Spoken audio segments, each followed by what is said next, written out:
թե Ռուսաստանը եւ Բելարուսամետ օլիգարխները փորձում են հիմա Հայաստանի անկախությունը զոհաբերել երրորդ երկրների շահերին։ Ինչպես կմեկնաբանեք, ուղղակի ձեւով չասեմ, բայց ուղղակի հասկանալի ում է ակնարկում։ Ուրեմն ում ակնարկում ես բարձրաձայն ասեմ, այսօր իմ օզածը, իմը որ ես նայելով, տեսնելով, զգալով, որ իմ հայրենիքը սիրում եմ, իմ երկրի, իմ ժողովուրդը, ամեն ինչ անում եմ իմ երկրի, իմ ժողովրդի համար, ես ինձ որ լավ զգամ, իմ թողած, իմ երեխաները, իմ ժողովուրդը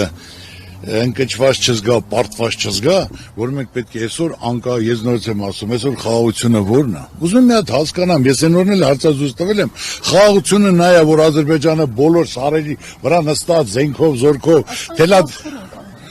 թելադրանքով, որ ես պետք է ես պետք է անեք, ադրբեջանական դպրոցներ պետք է լինեն, որ պետք է ասենք, թե հիմնականում 300,000 ադրբեջանցի պետք է գա Հայաստանում բնակվի, արդեն գալիս են Հայաստանում, Մարալիկում տարածքներ են նայում, որ իմ բնական մի հատ հայ կարա գնա Ադրբեջան, կամ Բաքու բանման գա, կամ 300,000 ադրբեջանցի, որ պետք է գա բնակվի Հայաստանում, մեր հայրենակիցները ամեն ինչ թողած, տուն տեղ ունեցված, որ չեն կարողանա, ասենք գնան, իրանք 300,000-ը կարան, սա խաղաղություն չի, սա թելադրանք է, խաղաղությունը պետք է լինի երաշխավորած խաղաղություն, որ մարդիկ հույսով, հավատով, պաշտպանված լինեն, վստահ լինեն, որ կարողանան երկրում ապրել։ Ադրբեջանի հետ առևտրին ինչպես եք վերաբերվում, տնտեսական առումով։ Ես նորից եմ ուզում ասել, առաջնային խնդիրը հիմնական պետք է լինի վստահ լինեն, որ հիմնական խաղաղություն պետք է լինի։ Առանց խաղաղության չի կարող ոչ մի բան լինի։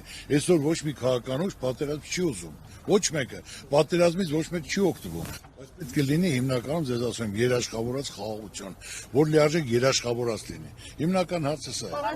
Ես գնացի Սահմանին այդ